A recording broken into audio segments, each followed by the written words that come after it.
Hello, everybody, and welcome to our second live. For those of you who don't know me, I'm Terry, Chief Marketing Officer here at Hop Online. We're a digital marketing agency, and today I have Viara on the call.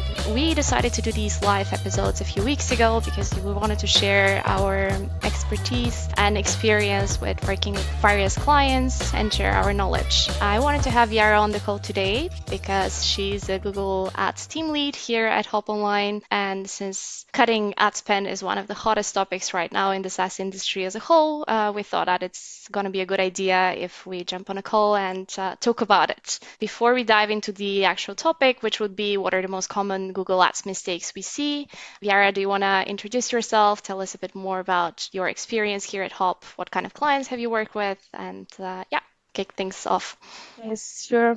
Hi, everyone, and thanks for having me, Terry. I've been with Hope for almost 4 years now. It's an amazing journey, and we have many clients from small to big clients, mostly from the States and mainly in the B2B SaaS industry. So today I'll be more than happy to share some of the most common scenarios that we see with our prospects and with our current clients that have some historical data and some mistakes that have been stopping them from getting some real results from the platform.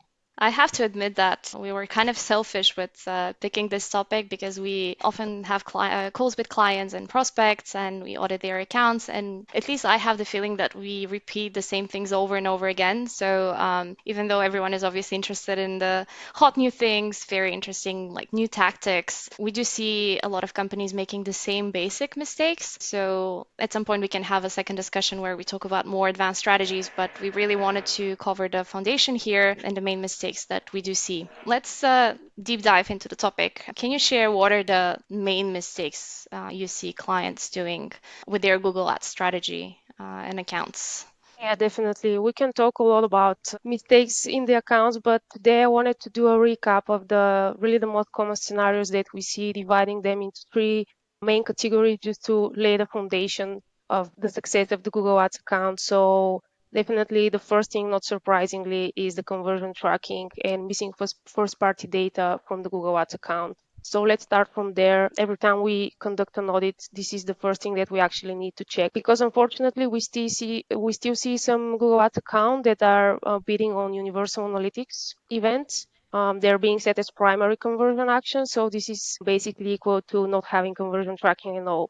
And this is the most common mistake since the sunset of universal analytics events, and also having some universal analytics audiences in their marketing campaigns as well that are not collecting data. So starting from there, just get rid of universal analytics events and audiences from your account. Make sure that everything is transitions to GA4 and also GTM events, no matter if it's a primary or secondary conversion action in the account. That's a must. Another thing that we see quite often is missing micro conversions. Let's say that the most important action is for you might be a demo request or booking a demo, which is quite common for the SaaS industry. But even if you care mainly about the demo, what are the other actions on the website that are showing engagement and that are helping Google to collect some data? So also start from there after making sure that you have GA4 events and GTM events. Make sure that you also build some micro conversions that are important for the clients and that are actually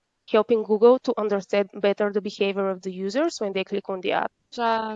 Sorry, I would just add here that at least from my experience, it seems like micro conversions are especially important for smaller clients because sometimes they don't have the budget or the capabilities or volume to actually optimize for the real conversions. So sometimes having those micro conversions at the beginning is actually a good way of kickstarting the account. So definitely, I would share your opinion on this one.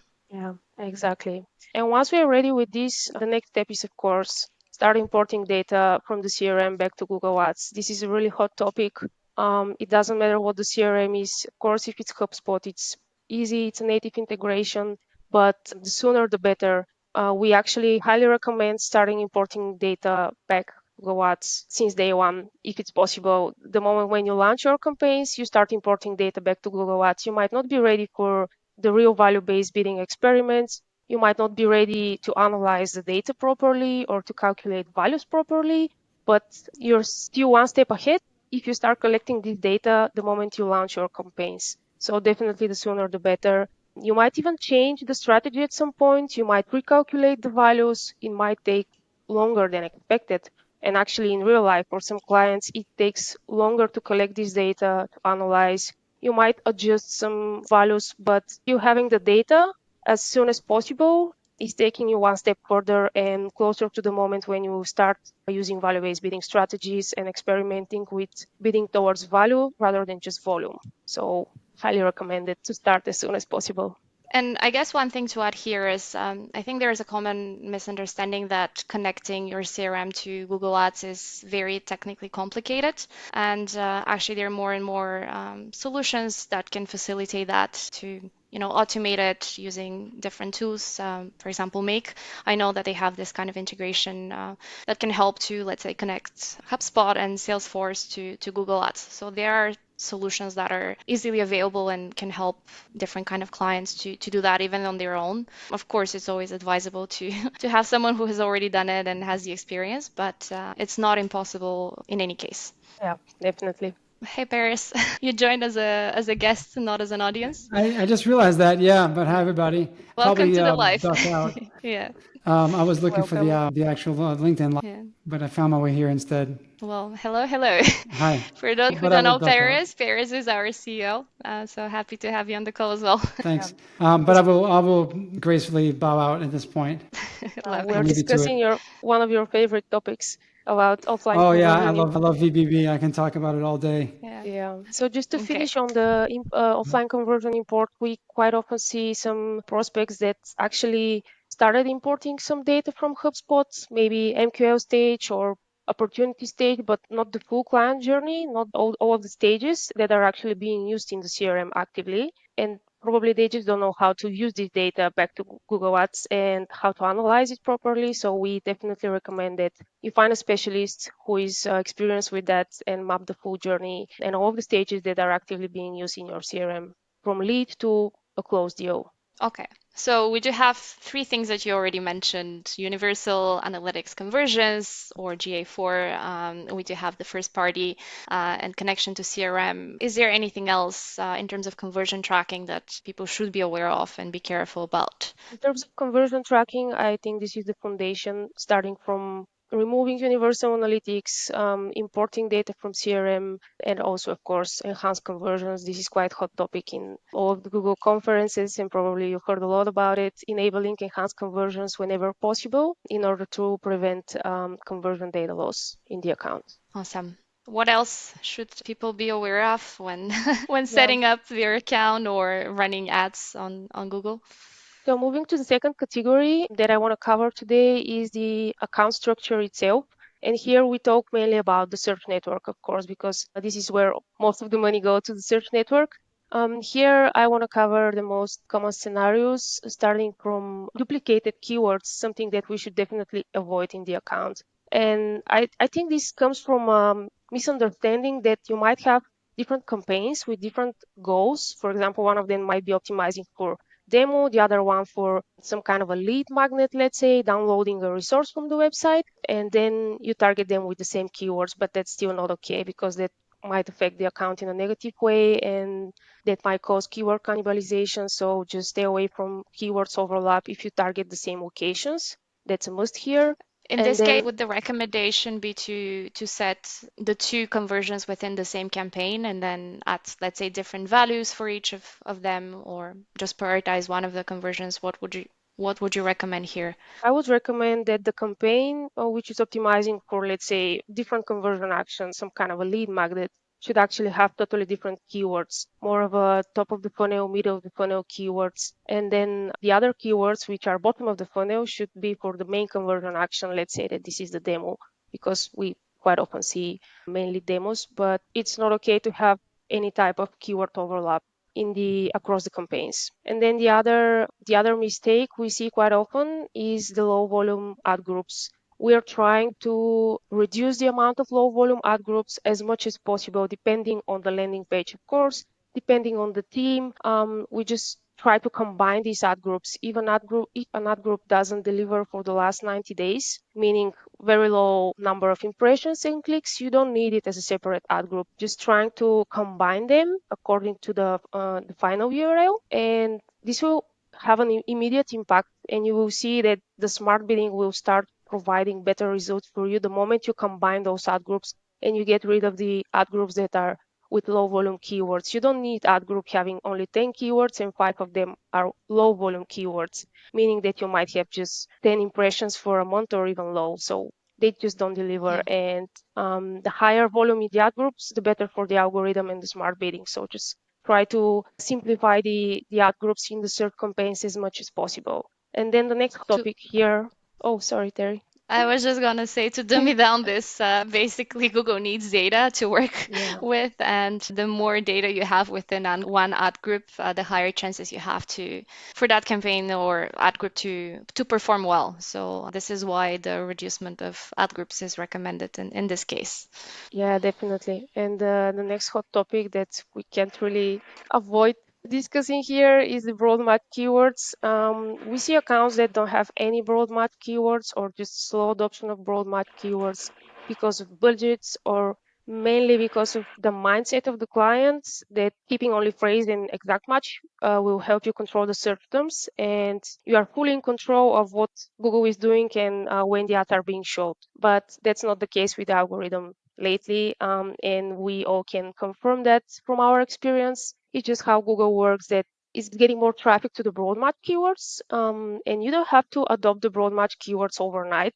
Like you don't have to change your ad group directly to broad match entirely. You can do it slowly, week over week, adding more and more broad match keywords, or you can launch an experiment.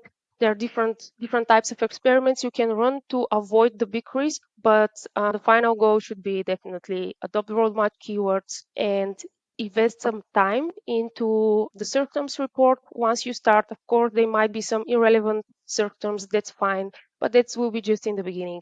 If you spend some time the first couple of weeks of removing irrelevant keywords, adding more and more negatives, at some point the broad match keywords will start deliver and this is the key if you want to scale the account, not just maintaining a CPA over the month over month, but actually scale conversion volume. This is the key.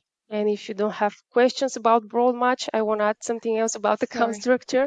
Yeah, my mic blocked. That's why I was Okay. quiet for a second. Okay. Yeah, I just wanted to say that broad match is generally a topic which is kind of a pain point for a lot of companies. I think a lot of account managers have, I would say, fear to let go and trust the algorithm. So what is your view on this? I mean, you just mentioned that obviously broad match is a must if we want to scale an account, but what are the steps that like someone can take to ensure that this is not happening? Yeah, definitely. I think we as advertisers and marketers and also clients from the other side should adopt the mindset of giving back some control to Google, trusting the algorithm and the machine learning behind. It improved a lot during the last months and just be fine with taking a small risk into the account with broad match just to unlock the potential of broad match and in order to scale.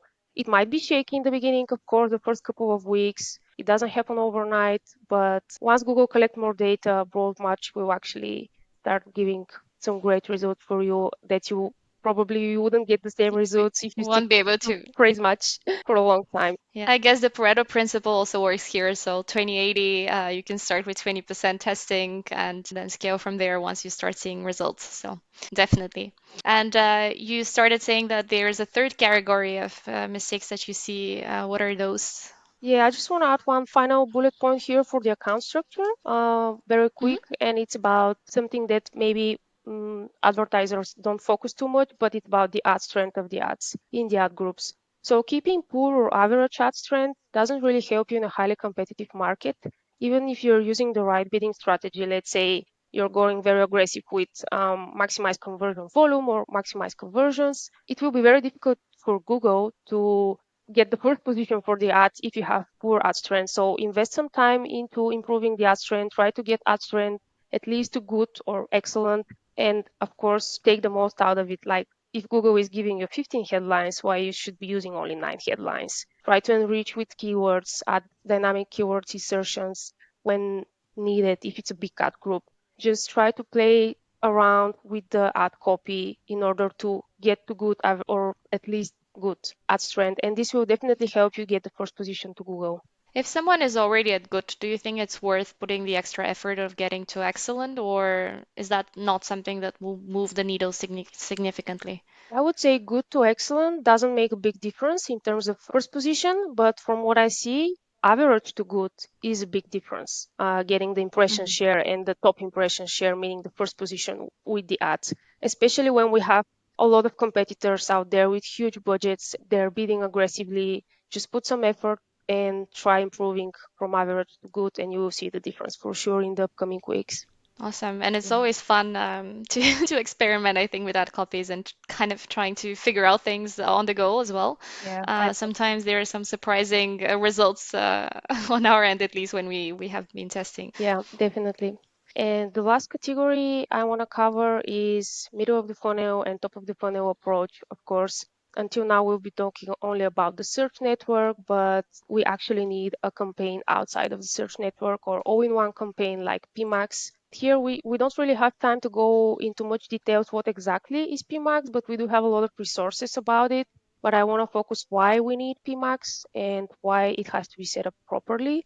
It's an additional campaign which can boost your search campaign performance and also cover the other networks. And we've been seeing some PMAX campaigns that don't have conversion tracking or they just don't have good creatives. They don't have the right audience. And if you're spending for PMAX and you don't have the proper setup for it, it's actually even worse than not having PMAX campaign at all in the account because you might use this budget for search campaign and get some real results. So invest some time here as well if you're willing to scale and if you have some additional budget on top of search for PMAX campaign, you probably have enough data coming from search to choose which are the best performing audiences and to create a mix of these audience segments to be used in PMAX. This is the baseline. And then of course some good creatives out there for PMAX and give it a try. PMAX can be a black hole if not managed properly, I would say. Yeah, It definitely. does like to spend budget. Definitely, but one advice from my end about PMAX is if PMAX didn't work the first time, that doesn't mean that you shouldn't be testing PMAX as a campaign type again. It means that you should change something like maybe wait a couple of months, collect more data, analyze which are the best performing audiences, upload customer match lists if possible. So create a new audience segment, maybe improve the creatives if they were not the right creatives for your industry, maybe improve the ad copy, some ad copy creative refresh might work as well, and give it a try again because just leaving PMAX because it didn't work the first time is not sustainable. It might really help you boost the search campaign performance. Give it another try with different set of assets, I would say. This actually makes a good transition to the next topic that I wanted to cover with you, which is another hot topic usually, which is timing. Because you mentioned that we need to give enough time to PMAX, and also you mentioned that for broad match as well. And in general, I think there's this kind of misconception in the marketing world that, SEO works very slowly. It takes months to see results, and with Google, it's not the case, and you can just launch a campaign and in 3 days get results. But we both know that's not really the case. So do you have any recommendations here in terms of timing and in general, how should marketers plan their Google Ad strategy and campaigns and tests and so on? Yeah, that's a major pain point. So it really depends on the daily budget of the campaigns, on the volume, of course, itself. But I would say for PMAX, you can't expect the results from the first week. And if you don't see results the first 7 days, you just go ahead and pause it. That's not sustainable. We need at least 2 to 4 weeks, depending on the daily budget of the campaign.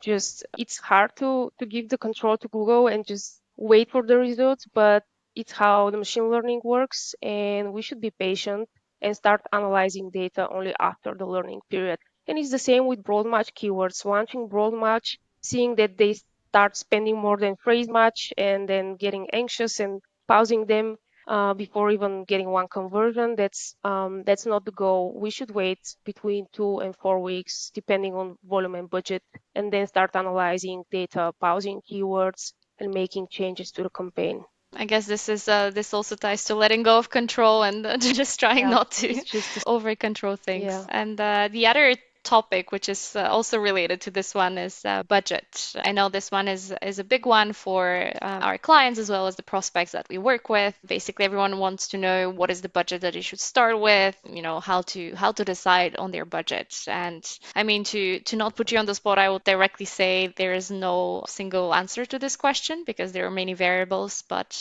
can you cover what are the things that you usually take into account when proposing a budget for a client or deciding on a strategy? Yeah, definitely. This is the most exciting part with the prospects. It really depends. It's very individual. It really depends on the industry, on the niche, and of course, volume of keywords. Because some of these SaaS prospects that we are getting, they have some very cool, innovative products, don't actually have a lot of volume yet. They might have in the future, but for now, they don't have volume. And there we might start with a small budget, just because we expect that the volume will be getting higher and higher in the future. But if it's an industry that's already popular and we have a lot of volume, like tons of monthly searches out there, and average CPCs are extremely high, we have huge competition out there, then we have to create a forecast based on average CPCs and based on the volume of the competitors' keywords as well, and decide on the budget. If it's the popular industry with a lot of competitors, starting with a small budget, it's not really effective and not recommended. Yeah. And for those of you who are listening, I believe we have a calculator on the website where you can actually check recommended budget based on the CPCs and all of these things. So do check it out if you're interested or reach out if you have questions.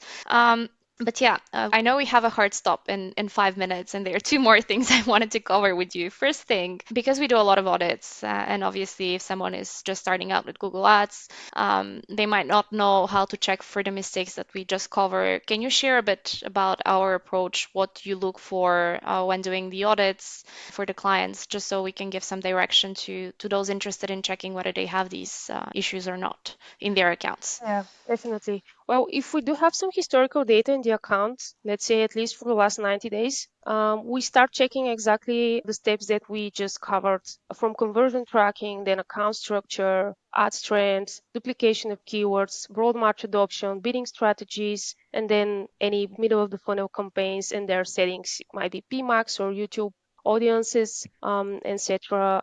We go through the account starting from conversion tracking. We check everything, and we provide the prospect our findings along with recommendations. So not just the findings, but how to improve the account with our recommendations. And I think that's really helpful for someone who doesn't know the reason why the account is not serving, or they feel like the account might get some better results out there, but they're not sure why and what's going on. So starting from the audit, that's very helpful, our findings and recommendations. And then, of course, we conduct the keyword research based on the seed keywords on the website. And of course, based on the, let's say, top 5 competitors out there. I mean, direct competitors. We always start with direct competitors and their volume and their CPCs. And altogether, we calculate a forecast that can show you what the starting budget should look like for the search network. Yeah, so basically using these keywords, you can estimate what kind of CPCs the campaigns would have, and then from there you calculate the budget. Yeah, Did I get it right? exactly. Awesome. Awesome. So if you if you guys listening to this call don't have these covered, don't look for more advanced strategies because these things are really impeding you from getting a good ROI. And if you do have these already set in stone and covered, then we'll have another session for you with more advanced tactics to implement. 2 minutes to go. And my final question for you is how do you stay informed for anything Google Ads related? So obviously that's a hot topic. Google changes things pretty much every week. There are new announcements, new changes. So what are your go-to resources I'm informed? actually super thankful that we as an agency are premier Google partners, and we have access to some amazing Google programs out there, like Digital Champions program, like Marketing Expert Journey. There are some pretty cool conferences, web Q&A sessions from Google that are discussing some new releases, upcoming trends for the platform, and this is all the official guidance. Like, I know that there are also some pretty cool content out on LinkedIn, but this is the official resource for us taking it out fresh of the oven when there is a new release or an upcoming trend. It doesn't matter if it's about conversion tracking analytics, GA4, or Google Ads, some beta products out there. It's very interesting, and we always start from there, gaining some knowledge and learning some new stuff because it's the official provider of the information and its Google resources. And then, of course, you can always go to LinkedIn and read some interesting discussions out there from different agencies. Every single experience to be shared there might be valuable for you, and you might find something interesting for your For clients. for sure. For those who don't have direct access to Google programs, I do recommend following people that work for Google because a lot of them have these insights and they also share some of them. Obviously, the ones that are not confidential or in beta, but it's still helpful to follow these people. Yes, yes. Awesome. We are right on time. I know you have to jump on another call, so yes, nailed it. Thank you so much for joining us, sharing your knowledge. If anyone has any questions for Viara or me, you can reach out on LinkedIn, and we'll see you soon with the next live episode. Thank you, everybody, and have an awesome Thank you, day. Terry. I hope it was useful. Bye.